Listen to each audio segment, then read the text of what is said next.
Hi everyone, welcome back to our channel.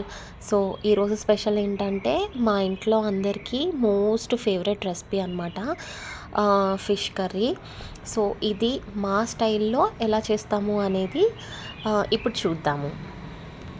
So ఇది కొంచెం పెద్ద ఫిష్ అనమాట. సో దానికి నేను అరౌండ్ మీడియం సైజ్ ఆనియన్స్ ఒక 5 తీసుకున్నాను అండ్ 3 చిల్లీస్. ఇక్కడ మసాలా ప్రిపేర్ చేయడానికి చూద్దాం. కొంచెం ధనియా, జీలకర్ర, లవంగాలు అరౌండ్ ఒక 7 వేయాలి. కొంచెం చింతపండు అండ్ సిన్నమన్. ఇది ఒక నిమ్మకాయ సైజు చింతపండు తీసుకొని నానపెట్టుకుంటే సరిపోతుంది, పులుసు కోసం అనమాట. సో ఇక్కడ ఈ మసాలా అన్నీ వేసి ఇప్పుడు మనం ఫస్ట్ గ్రైండ్ చేసుకోవాలి. దానికన్నా ముందు ఏంటంటే ఇక్కడ ఆల్రెడీ మా ఇంట్లో ginger and garlic paste already ఉంది.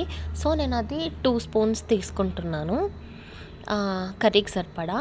దెన్ అందులోనే మనం ఆల్రెడీ ఇందక్కడ చూపించాను కదా మీకు స్పైసెస్ అన్నీ, ధనియాలు, జీలకర్ర అవన్నీ.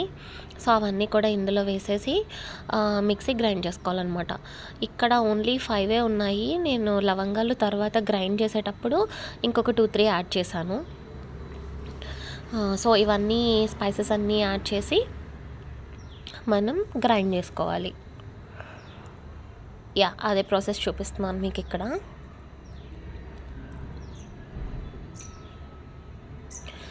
ఇవి గ్రైండ్ అవ్వడానికి ఒక ఆనియన్ కూడా వేస్తున్నాను నేను, ఎందుకంటే క్వాంటిటీ చాలా తక్కువ ఉంది కదా మా జార్లో, అది అవ్వట్లేదు. సో అందుకే ఆనియన్ ఏంటంటే కొన్ని పీసెస్ తీసి అది పేస్ట్ అవ్వడానికి ఆనియన్ వేసి వాటర్ వేసి స్మూత్ పేస్ట్ చేశాను అనమాట నేను. సో పేస్ట్ చేసేసాను అప్పటికే. అండ్ దెన్ ఫిష్ ఇంగ్రీడియంట్స్ అన్నీ మీకు చూపిస్తున్నాను.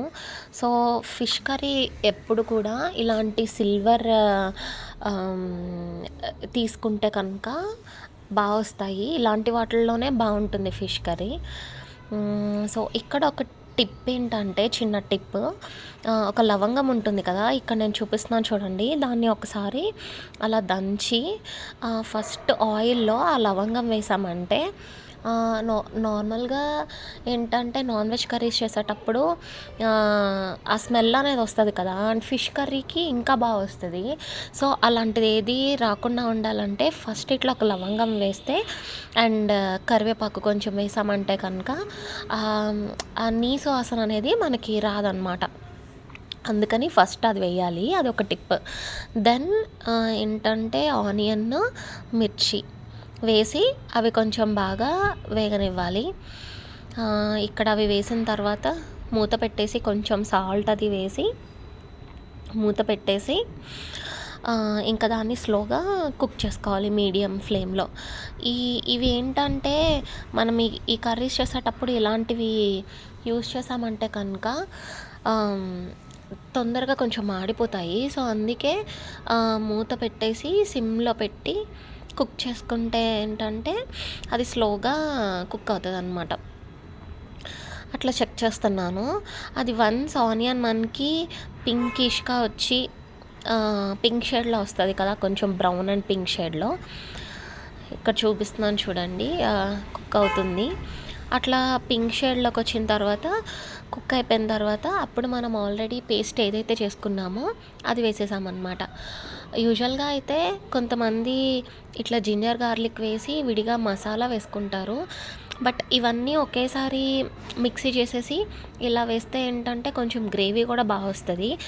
నాట్ ఓన్లీ ఫిష్ కర్రీనే కాదు, చికెన్, మటన్ అట్లా అన్ని కర్రీస్లోనూ మనం ఇదే ప్రాసెస్లో చేసుకోవచ్చు. మసాలాస్ అన్నీ ఒకేసారి యాడ్ చేసి అదొక ఫైన్ పేస్ట్లా చేసుకొని అది వేసుకుంటే సరిపోతుంది. ఇంకా స్పెషల్గా మళ్ళీ తర్వాత గరం మసాలా పౌడర్ అలాంటివి వేయడం ఏమీ అవసరం లేదు. సో ఇక్కడ ఫిష్ పీసెస్ అన్నీ నేను ప్రాపర్గా అరేంజ్ చేస్తున్నాను. ఈజీగా కుక్ అయిపోతాయి కదా, సో కొంచెం పెద్ద పెద్ద పీసెస్ అన్నీ ఫస్ట్ పెట్టేసి తర్వాత చిన్న చిన్న పీసెస్ అన్నీ అరేంజ్ చేస్తున్నాను అనమాట. సో దీనిలో ఫస్ట్ ఇట్లా అరేంజ్ చేసిన తర్వాత ఏం చేయాలంటే కారం, సాల్ట్ అండ్ టర్మరిక్ పౌడర్ ఈ 3 వేసి మూత పెట్టేసి ఒక 5 మినిట్స్ అట్లా కుక్ చేయాలన్నమాట. మూత పెట్టేసి సిమ్‌లోనే పెట్టేసి కుక్ చేయాలి. దానివల్ల ఏంటంటే ఆహ్, పీసెస్ అన్నీ మనం ఏసిన ఏవైతే స్పైసెస్ ఉన్నాయో అవన్నీ పీల్చుకుంటాయి.